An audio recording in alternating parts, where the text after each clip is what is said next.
Hi, everyone. Kelly Mahler here, occupational therapist, and I am joined by two of my friends who will introduce themselves in more detail in just a little bit, but I'm joined by Kim Clary and Chloe Rothschild, and we are here in part one of a two-part session all about sensory and really trying to make sense of sensory processing. In part one, in this session, we're going to be talking about how and why it's so important to provide these kind and meaningful sensory supports. We invite you to please participate in this session in the chat. We'll be there answering your questions. And if you're an autistic advocate and you want to be sharing your responses, as Kim and Chloe are also sharing their lived experiences, please feel free to do so in the chat as well. So as promised, I'm just going to turn it over first to Kim and let her introduce herself a little bit more. I'm Kim, and I'm an OT, and I also have autism. And I just want to share a little bit about my sensory experiences. So my sensory sensitivities are more than just a dislike or a preference. They're more than a nuisance or something I can tune out or get used to. They're often disorienting, very painful, disabling, and isolative. They make it hard to coordinate my body and make carrying out daily tasks and communications exhausting or sometimes just impossible. And before understanding my sensory differences, finding the right supports and surrounding myself with others who let me know it was okay to do what I needed to do to be present, I lived in an isolating inner world where I was unable to participate in life. Now, I can experience and enjoy people and activities because I'm not using all my energy to just survive. And I just want to share a short poem to show what my experiences feel like with sensory overload. Stop, curled in a ball on the floor, with my head pressed into the ground, hands squeezing against my ears, rocking ever so slightly, my throat tight, teeth clenched, counting as a pressured noise exits my lips, sounding like air being forced out of a tire. Sirens screeching, talking, TV blaring, motorcycles, air conditioner, noise. Too much. Vibrations, too much. No more can I handle. Confetti brain swirling, embarrassment ensues, adding to the chaos inside. Expectations of what I should be doing and how I should be acting, leading to feelings of shame. Be quiet, feelings. Be quiet, environment. Let me be. Brain, please stop. Swirling confetti. Drunkenness without a drink, lasting for hours. Staring blankly. Stumbling feet. Slurred speech. Autism is not my friend on days like these, when just being alive is too painful to be present.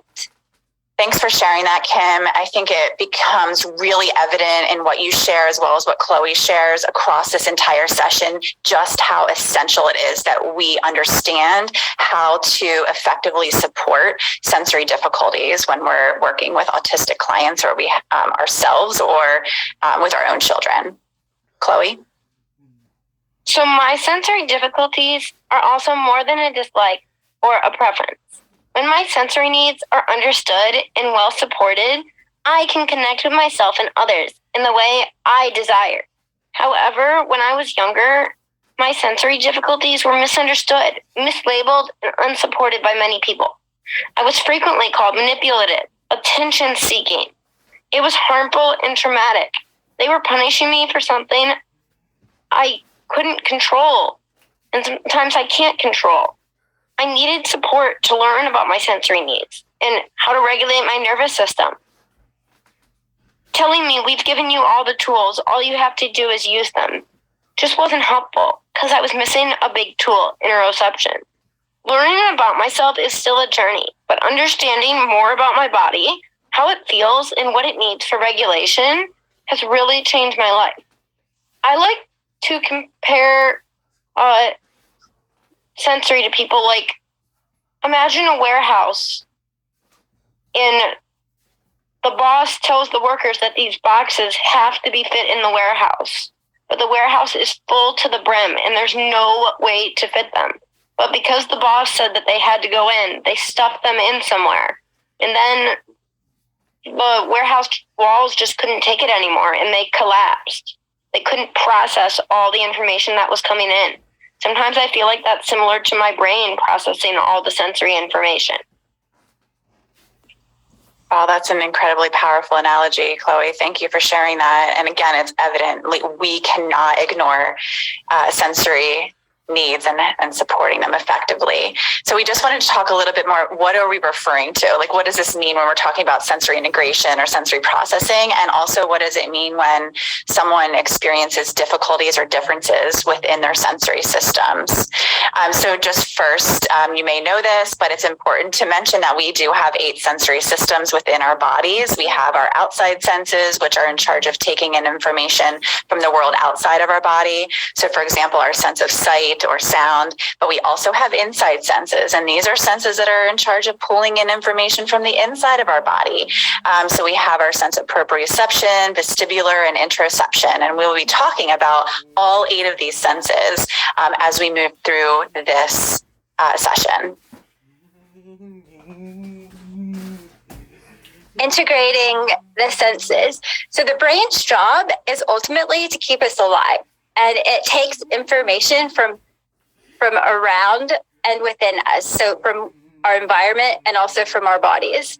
It interprets, integrates, and decides what to do with that information. And then it emits an output. So there are 3 things that are going on. And if any of them are not working correctly, issues arise. And you normally see the issues in the output. Most people often look at steps 1 and 3, but they tend to overlook 2. The integration of what we take in and the deciding of what to do with it.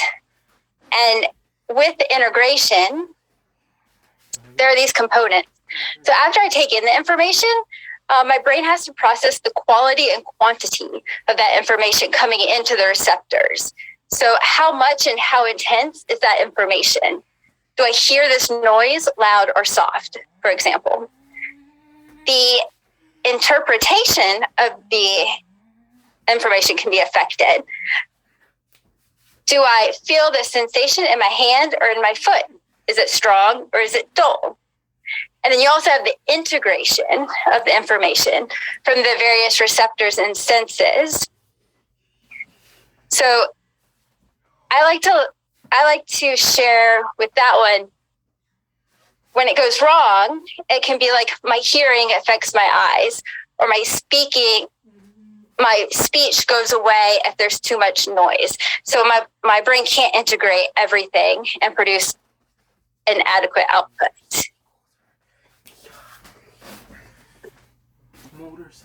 And there is something called sensory processing disorder. And we know that from research that up to 90% of autistic people have a form of sensory processing disorder. And we'll talk a little bit more about the different types of sensory disorder. But it's important to note that not all autistic people have sensory processing disorder. And not all people that have sensory processing disorder are autistic. And so sensory processing differences or disorder can persist across the lifespan. So that includes young infants all the way through older adulthood. And it can look very different at different life stages and ages. And I know Chloe and Kim, you're both very big advocates of autistic adults needing services and supports as well. And we know that there is a complete drop-off of services once you hit adulthood. So this really speaks to the importance of those services. Kelly, if there's such a need and it's a lifespan, I wonder why does society seem to operate on services end at 14, 18, 21 type situation? Yeah, it's a really good question, Chloe, and something maybe we should just do a whole session on that in the future. For sure. So let's just talk a little bit more about the differences in sensory processing or sensory processing disorder. And then Kim and Chloe are really going to bring this to life and talk about how this impacts each of their own lives. So there is something called sensory modulation. And as Kim was talking about, this is like just our brain's ability to respond to incoming sensory information at an appropriate level of arousal. And many times when someone struggles with sensory modulation, they can be over responsive or experience the sensory world in a very intense way. Their nervous system has an exaggerated response. So what that might look like in real life is they might be actively avoiding or they might have a very strong reaction to a certain sensory stimuli. So like, for example, they might be hitting other people in line because that unexpected touch could be very painful to their nervous system. They might be very picky in what clothing they wear. Like they might refuse to wear socks or shoes. They might be a very restricted eater and so forth. On the other hand, on the other opposite experience of that sensory modulation, for some people, they might experience certain sensations as under-responsive. So they might lack a response or have an insufficient response to a certain sensory stimuli. So what that might look like is someone just completely not responding. Like, so maybe they might fall and scrape their knee and not have any response to that pain. They're under responding to that sensory experience, or they might stuff their mouth so full because they're not picking up on that sensation of when their mouth is getting to a slightly full place, or they might not respond when you call their name, even though you know their hearing is okay.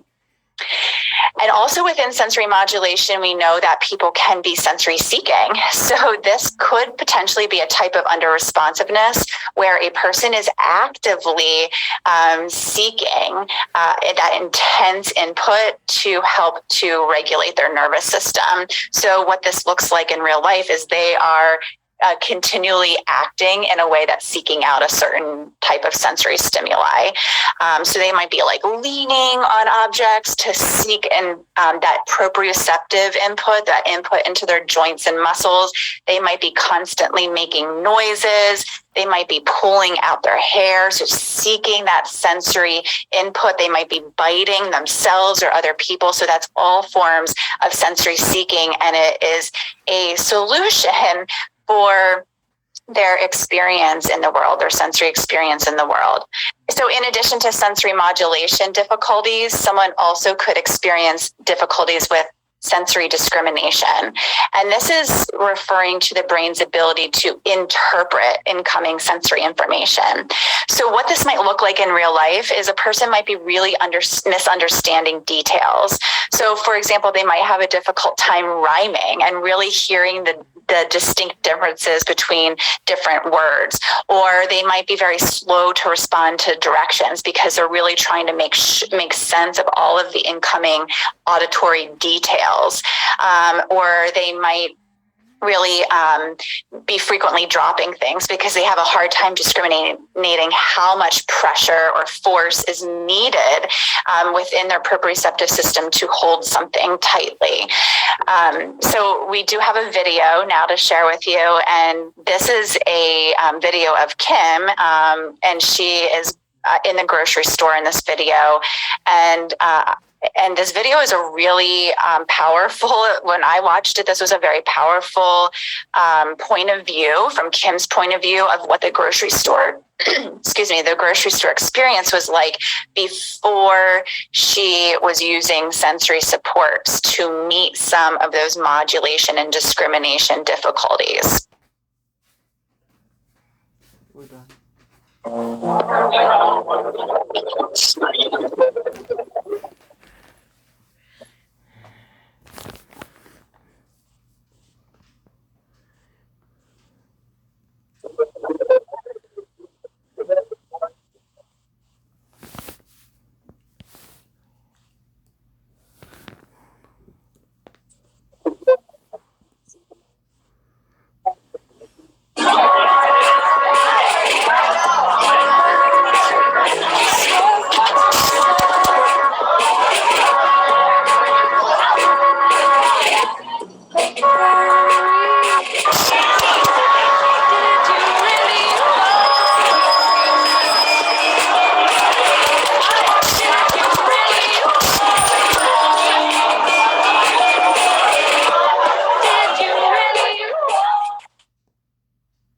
in that video, Kim, do you want to say something about the video? Just that was before, like Kelly said, before coping strategies.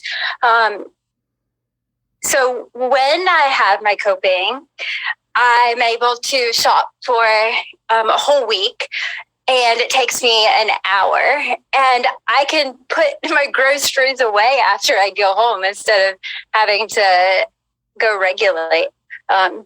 So coping makes a big difference. Yeah, and when we were planning for this, you really made a good point that stuck with me, is that using sensory supports is not just about comfort or regulation. It is an essential aspect of your ability to function, like being able to do something like grocery shopping or participating in school or whatever is true for the person. And then finally, we talked about sensory modulation and sensory discrimination difficulties, but let's talk about something that's not talked about enough, and that's sensory motor difficulties. And this is really referring to the brain's ability to react or receive and react to sensory stimuli in a motor output. And so there's two different types of sensory motor difficulties, and it's all related to that sensory processing or integration. So postural disorder is something where someone has a really hard time maintaining a stable base of control during a movement or when they're at rest.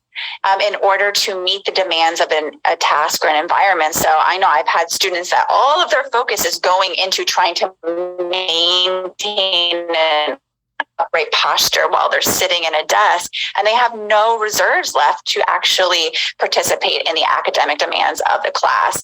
So what this looks like, we might call this poor posture, but it's really so much more than that. It can be like floppy muscle tone, or when we have our W sitters, or someone that really tires easily. You want to be very curious about their sensory motor, underlying sensory motor function. And then we also have dyspraxia, and this is another sensory motor disorder. And this is where someone has a hard time, difficulty sequencing, motor planning, really executing new motor movements, and being able to execute complex actions. It can include poor motor skills in the hands, the mouth, and the eyes. So what this looks like, clumsy, in a simple term. This sometimes people that struggle with dyspraxia, they might have a hard time starting a motor action, like imitate, and they might have a hard time imitating motor movements. They might have delays in responding to a request. So if you ask them to do something, they might have a delay in being able to do that, and it's due to this underlying sensory dyspraxia. And I know that on the next slide, we have Kim, who is sharing a video with us, and it really highlights how her dyspraxia can affect her when she is trying, especially in this video, she is integrating a lot of different sensory input, whether it's both, she's listening to directions of the instructor, she's watching the instructions of the instructor, or what the instructor's doing, her motor movements, and then she's also speaking out loud. And so she's integrating a lot of different sensory inputs there and outputs. And you can see what a struggle it can be for Kim. 39, 40, 41. Okay. And 40, 41. 43, 44. Okay. 50. Good, everyone. You survived. And I wanted to add on that. So I'm an athlete, and I'm very coordinated when I play soccer and do sports and athletics and stuff like that. So somebody would look at me and think, oh, she's dyspraxic. But when you give me a new movement, and when there's a lot of different components involved, it becomes very apparent. Well, thank you for sharing that video with us. Okay, so on to really understanding and supporting. How do we support these sensory differences to help a person to function in life? So we're missing the mark. Over 90% of autistic people experience sensory processing difficulties. Many autistic people report that their sensory difficulties are so significant that when left unsupported, they can lead to trauma, sensory trauma. This is really important. All this being said, sensory is a primary area that is not adequately supported. It's real. A majority of funding in the U.S. is used to fund approaches that are based on improving observable behavior, with little to no regard for understanding or supporting a person's sensory experiences. Just because you can't always observe sensory or our inner experience doesn't mean it's not happening. So our hope that you leave this session with the understanding of just how influential the impact of sensory processing differences can be on an autistic person's ability to participate in their daily life. That all autistic people receive individualized and systematic sensory supports across the lifespan.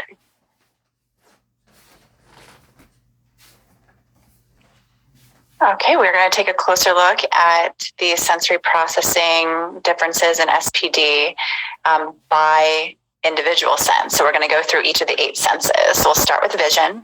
And Kim and Chloe are going to offer some of their lived experiences within some of these sensory systems. So first, Kim, you're going to share a little bit about what your visual profile is like. Yeah. So I experienced my vision. So I have challenges looking at faces, and this was especially so when I was a kid. Faces were very confusing, and they moved a lot, and it was hard for me to take in and process all of the information. And I didn't know what they meant. I also have a really hard time reading on white backgrounds. So reading from paper, reading from screens is really hard because it's too bright. And I need to put filters on paper and screens so I can see it. I prefer to read in the dark, again, because otherwise it's too bright. I take out all of the light bulbs in our house. Well, I leave one in because we have to see sometimes. Fluorescent lights, they tend to blink, and that can be very disorienting and hard on my eyes. And I definitely do not tolerate fast TV shows and scenes. When I was a kid, whenever there were shows on that had really fast scenes, I would either run out of the room or duck and cover my head because it was just too much. I also have a hard time noting where I am when I drive, noting where I am in relation to other cars. So the lines on the road blur together, and it's not that they blur together. It's just I can't tell where I'm at. And I can't tell where I'm at distance from my car to the next car, especially when I am not the driver. So when William drives, I end up screaming a lot because I'm so scared that we're going to hit the person or that he's not going to stop at a stop sign. So I have to do things like cover my head when I'm the passenger, of course, and lay down in the back seat so I'm not seeing because it's too much.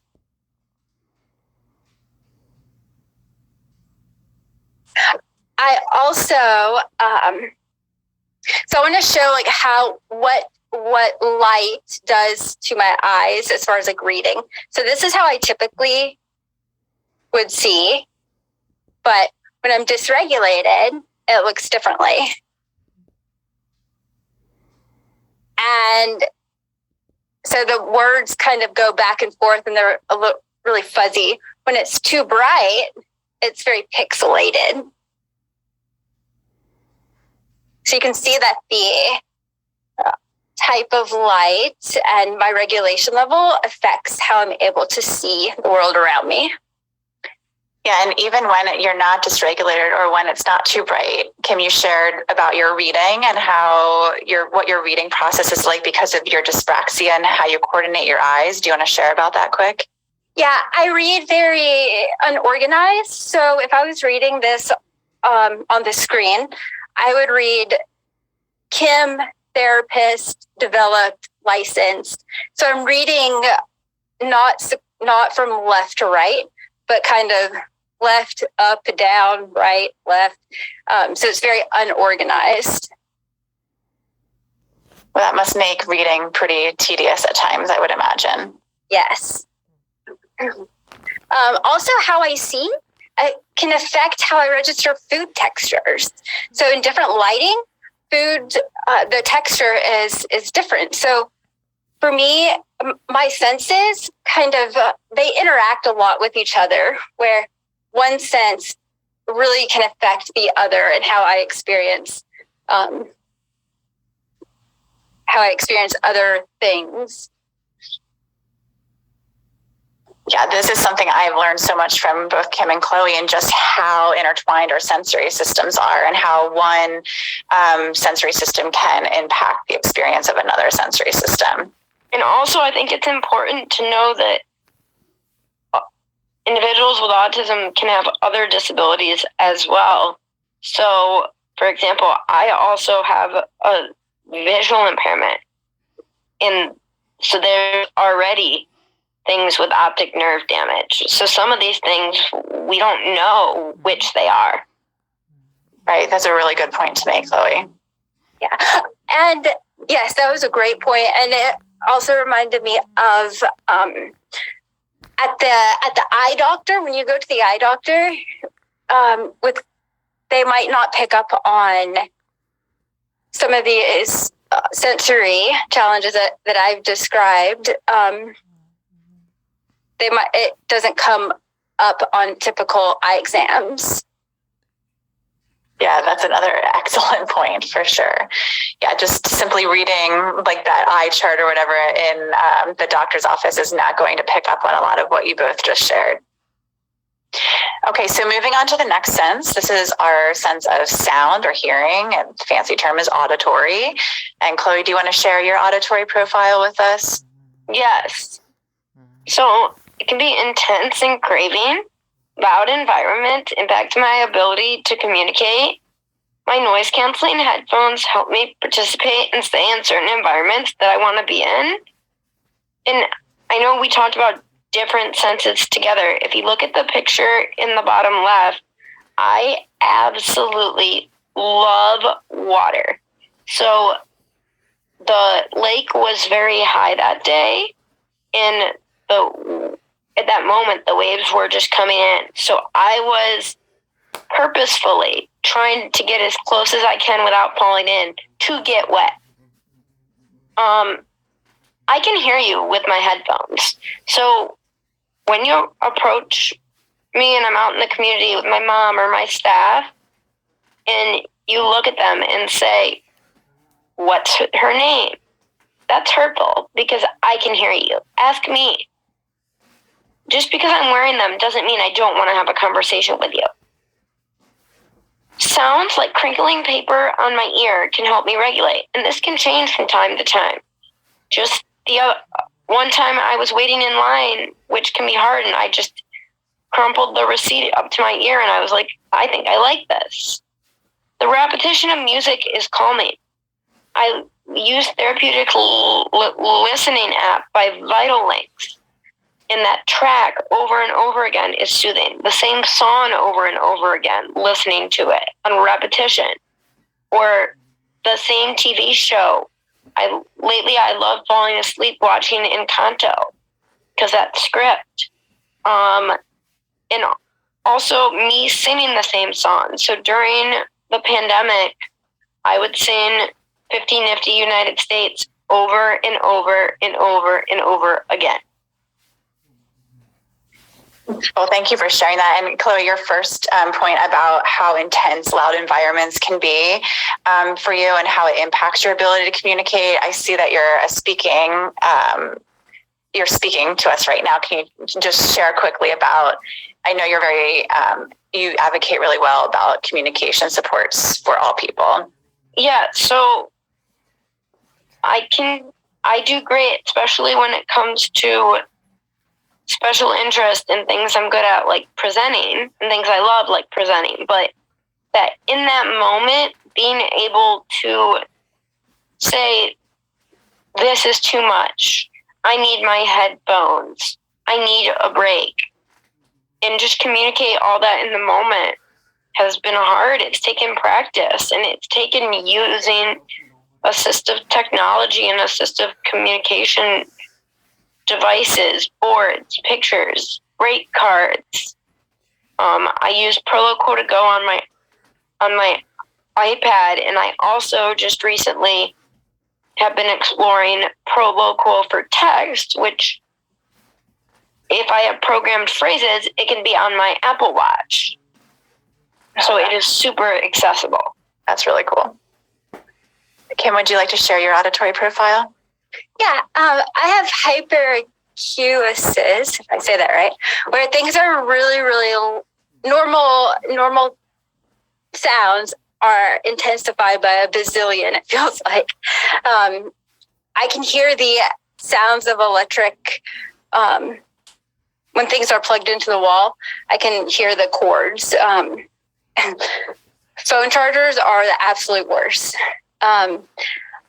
Also, leaf blowers and other sounds with very strong vibrations can cause me to completely freeze in place like a statue, which is very dangerous when I'm walking outside and walking across the road and I hear something and I'm stuck. I'm stuck in the middle of the road. People chewing certain foods elicits a rage response in me, and it's called misophonia. And for example, William, my husband, when he eats anything that is breaded, I have to scoot away from him. I can't sit next to him because it makes me really want to punch him, and it's hard to control. My speech can go away completely when I'm auditorily overstimulated. And like Chloe mentioned, assistive technology is very, very helpful when that happens, because then I'm still able to communicate my needs. And also, my auditory sensitivity can affect vision and coordination.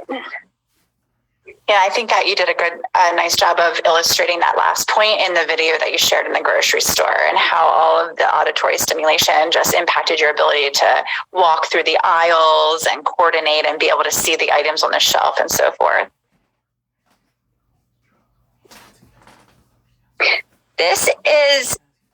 I just want to show you really quickly how I see with my headphones on versus how I see without my headphones.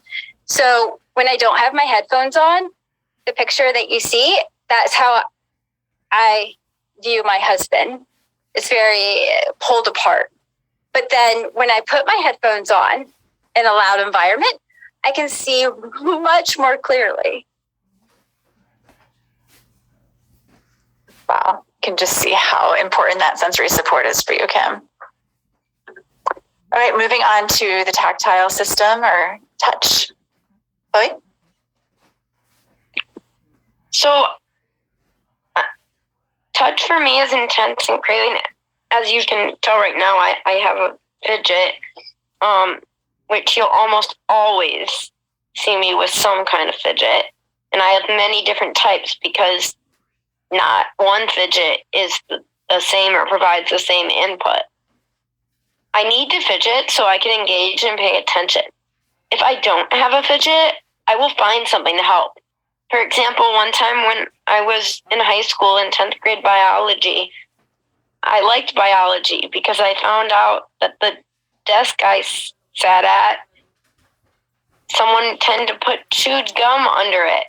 And I took the advantage and used that as putty, and it helped me focus really well. But I'm not good at not telling on myself. So then I told someone, and we came up with a better plan that was a little more sanitary, like using a weighted lap pad, taking therapy to class. Or I'll also pick my hands, etc. People think I'm not paying attention when I'm fidgeting, which is not true. I'm probably paying attention even better. Light touch can be startling for me. For example, when you tap someone on the shoulder, sometimes I may jump, and your response may be, "Oh, did I scare you?" But deep pressure touch is reassuring and grounding. My weighted lap pad and my weighted tools are just very reassuring and grounding, and a squeeze from another person. That sense of being able to know where my body is again in space. And slime, shaving cream, water, I'm all about it. Like Chloe, light touch is can be very painful for me. So light touch from even wind, when the wind blows and tags in my clothes. When my husband first kissed me, on our first kiss, I jumped back and startled, and he thought that he had done something really, really wrong. It was just like a peck on the cheek or something. But he didn't do anything wrong. It's just that my body reacts like that. I have an extreme avoidance of brushing my hair and cutting nails. And when I was a kid, my hair, I refused to brush it completely. And my parents had to cut it really short. I have very intense tactile, but I also have muted. So I struggle to notice crooked clothing or food on my face.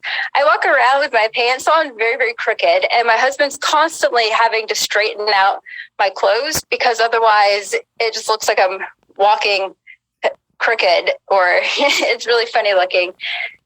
I've broken bones and not felt it. And I also crave tactile. So I crave messy play and touching different textures. I'm constantly fiddling with stuff of different textures. Here in front of me, I have my putty, and I also have a bracelet that's fuzzy. I have something that's hard. I really like feeling different textures. Also, I prefer eating with my hands as it keeps me more engaged in the task. Okay, thanks for sharing. And we're moving on to the sense of smell, and the technical term is olfactory. So I experience a lot of smells very, very intensely. Cooking smells especially make me want to throw up and run away. I often, if people are cooking, I have to open up all the windows. Cafeterias and restaurants are really bad, and I always have to change my clothes immediately when I go home. The smell of bacon makes me want to strip naked and run away. So if I smell bacon, what I picture in my head is me just taking all my clothes off and running, because the smell sticks to my clothes, and then I smell like that all day. And it's a fire. It feels like a fire is inside of my nose. At the gym that I go to, every day I go in there and pull out all of their air fresheners they have plugged in the wall and hide them. They have video cameras, so they figure out where I hide them. But it's now a daily thing because I can't stay in there. It hurts my nose so much. It's very disorienting. But at the same time, I crave certain smells. As a child, and even sometimes now, I crave the smell of my own skin because it's calming. I also use a ton of I use 5 different soaps in the shower because I like all the different smells of the soaps. And in front of me right now, I have a diffuser, oil diffuser, which has orange and peppermint because it's helping me to stay alert. When you told me that story about the bacon, Kim, it made me think about how, like, a lot of my different clients in the past that have, been the ones that like to strip items of clothing off, and how, I was probably, not that they're definitely, it's definitely the same as your experience, but I was attributing that to a tactile intensity, the feel of their clothing, but it might have been something completely different, like the smell on their clothing or something different like that. All right, moving on to taste, or the scientific name, the gustatory system. So, for me, taste can be intense and craving. I can't tolerate certain foods, like spicy foods, but other than that, I can eat almost any texture, etc. So one time, I was in occupational therapy, and for homework, I was going to do one of the interoception awareness builder activities, which was to suck on a lemon. But due to a bladder condition, I cannot have citrus. So I thought on my feet and said, what if I use a warhead, sour candy? So that is what I did. And it ended up being that I liked the taste. And then I also found out I liked really cold ice water, popsicles.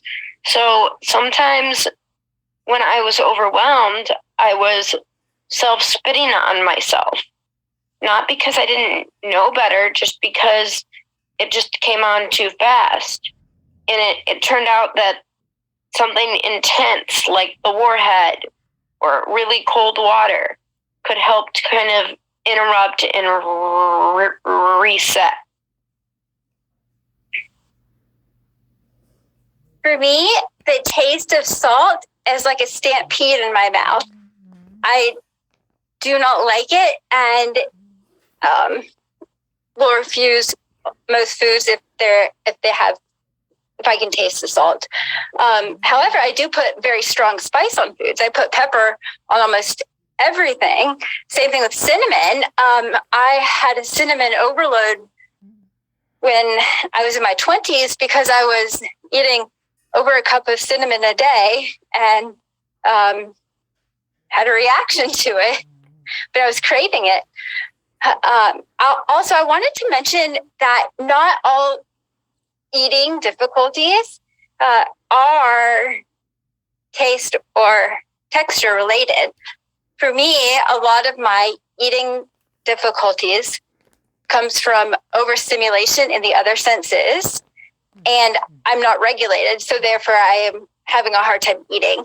But a lot of people assume if somebody's struggling to eat, it's either because of taste or texture. Oh, that's such a good point.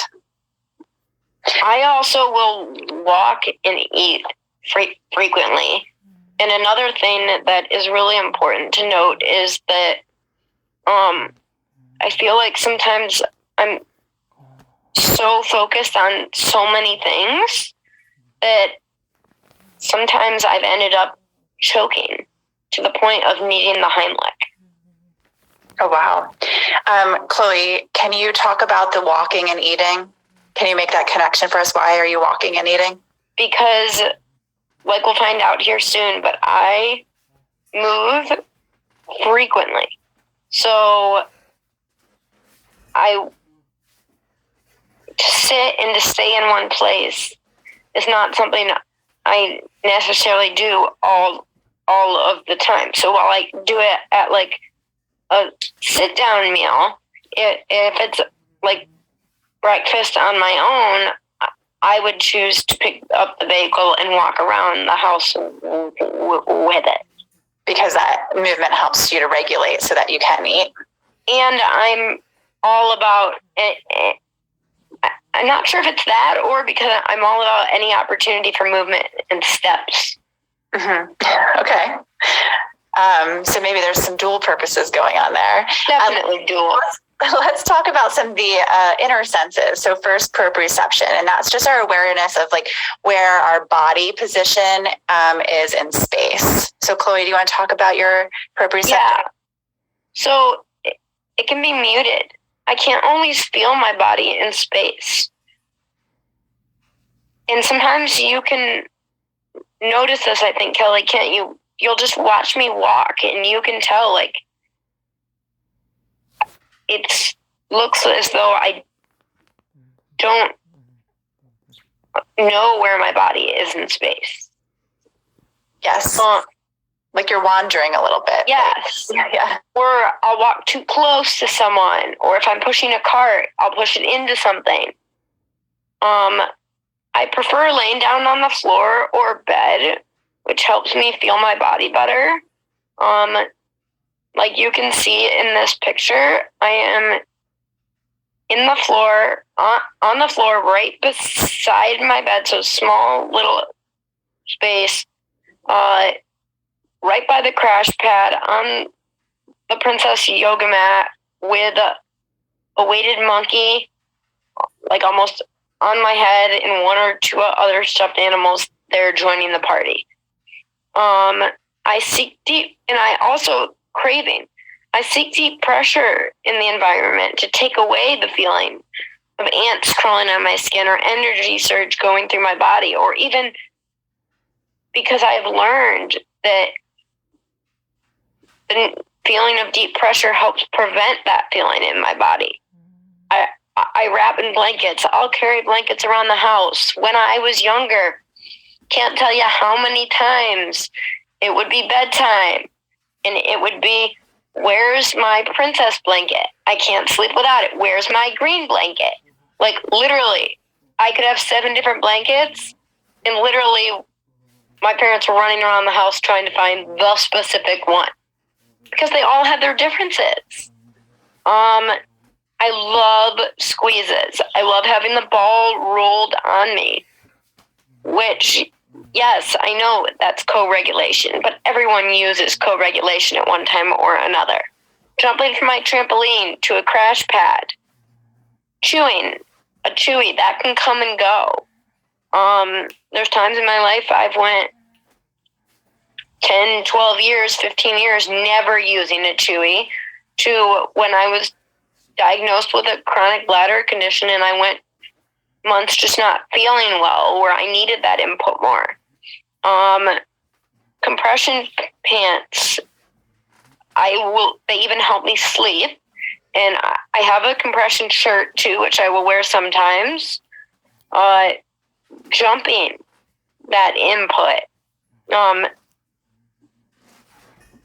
Picking, that may be more tactile, but it's kind of both, because I was trying to clean my ear out at 3 a.m. in the morning during the pandemic, and I thought I could just do it using my finger, because why not?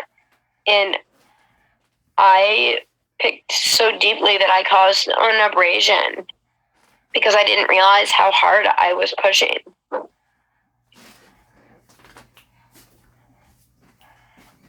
For me, I push on things to know where my body is in time and space. You can see in my pictures that I'm always climbing or touching or pushing on things. I also do not like sitting in chairs, and lying or sitting on the ground is better so I can feel where I am in time and space. So I prefer doing work on my computer laying on the ground. When I was a kid, I would always do my homework laying on the ground.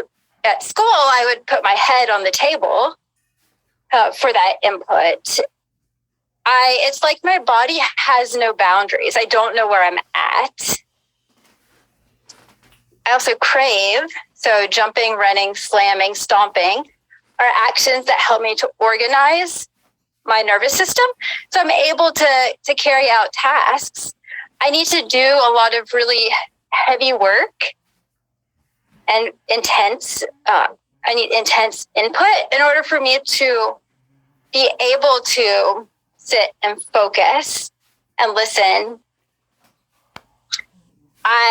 Sometimes, though, once I start an action, it can be really hard and sometimes impossible to stop without external supports. So, for example, when I'm at the gym and I'm jumping and twirling, because I like to do jump twirls, I can get so excited that I'm not able to stop, and I will do it until I either injure myself or pass out, unless somebody comes and helps me to stop. And I've had to educate the trainers at the gym and say, hey, if you see me do this for this amount of time, I need help stopping. Come help me. I also have a hard time knowing how much force I use, so I break a lot of things. I always broke crayons and pencils, and I break cabinets and doors. I also get a lot of jaw pain from chewing too hard. And when I was a kid, I brushed all of my enamel off my teeth, and I cut myself with a floss while flossing because I can't tell how far down I'm flossing. Kim, can I ask a clarifying question about the craving when you're talking about how you need this intense amount of input, like with the jumping and twirling, but that sometimes you kind of get stuck in that that movement? How exactly can someone help you stop doing that? Like, what do you want the trainer or someone else to do to help you stop? If they just say, "Hey, Kim, stop," that's not going to work. So I usually need somebody to give me deep pressure, so a big bear hug, or take my hand, but take it firmly and not lightly. If it's light, I'll hit them. And sometimes visual, if they can get my attention, visual cues will work better than auditory. So if they do have a visual way of communicating to me, they can try that first. But if that doesn't work, the best thing is to prevent it from happening by being conscientious. Yeah, that's a good point. Thank you for sharing that. All right, on to our sense of movement or balance. The technical term is the vestibular system. So, Kim, would you like to share your vestibular profile? Yeah. So, I am very craving. Right now I'm walking on a treadmill as I talk because it helps me to be able to talk, because I communicate much clearer while I'm moving. Roller coasters are very calming. I rode a roller coaster with my husband. I rode 15 times in a row in within 10 minutes, and I was so calm. And everybody else was screaming and their hands were flailing. I was just sitting there about to fall asleep. Spinning and running and jumping help organize me and make me alert. But just like with proprioception, I can struggle to stop once I get going, and I can need help. Something that helps me to eat. So Chloe mentioned she likes to walk and eat. Something that helps me is to use a rocking chair at the dinner table, because that's providing some vestibular movement for me. So my profile is very craving. Like you'll see it in this picture, and I love that the photographer captured it because it's so Chloe. I'm jumping, flapping, and walking all at once. I have a need to move, constantly moving. I'm able to sit and present right now because I have a fidget and a weighted lap pad on my lap. I love pacing. I love swinging, but I hate spinning. When I was younger, I could handle it some. And I'm wondering and thinking that some of this hate for spinning could be because I also have nystagmus, so it gets triggered by the spinning. But like if there's a spinning thing at the playground, I will sit on it and spin a little, but usually not all the way around or not often. Just because I'm moving doesn't mean I'm not paying attention.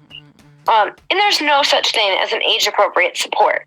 For example, when I was in middle school, at the end of 8th grade, we had to wean me off of the swing because there weren't hanging swings in the high school. But years later, over 10 years later, I have swings in my house. I need sensory supports to sit still, like proactive sensory breaks throughout my day, lap pads, fidgets, seat cushions, my vest, etc. All right, last but not least, interoception, our eighth sense, and this is all about how our body feels. So noticing those internal sensations, like how fast our heart is beating, or our muscle tension, how full or empty our stomach is, and so forth. I've had big improvements in this area, but previously, a lot was muted. I missed body sensations, letting me know when I was getting overwhelmed or anxious, upset, etc. I would just go from 0 to 100. I had trouble knowing certain emotions because my body signals were not providing me with clues. I memorized coping strategies like an encyclopedia that others taught, but I missed the body signals, cluing me in to use them in the moment. And I couldn't just use them because I didn't know. I wasn't getting that feeling. I memorized coping strategies that others taught, but missed the body signals, cluing me to use them in the moment. I asked for a break, which is memorized, but I didn't know how to change the way my body felt. I would often just sit or cry and scream, break, break, want a break? And if you told me okay, I would just still sit there. Discrimination, trouble in describing how my body felt or where something is hurting. And I want to add really quick, for me with discrimination, it's hard to, I might feel things in my body, but I'm not able to distinguish the quality of it or the exactness of it. So in my stomach, I can feel so many different sensations, but I don't really know what they are or what they mean.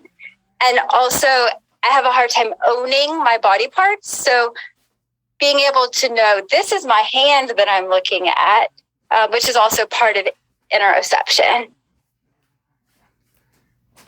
All right, well, thank you, Kim and Chloe, for sharing your different sensory profiles, and we hope that you all found this session to be helpful. We have our contact information on this slide, and we also would love to invite you to our session number 2, which is part 2 of this session, and we're really going to be going into practical strategies for supporting sensory difficulties across the lifespan. So please join us there too. So thank you all for joining us.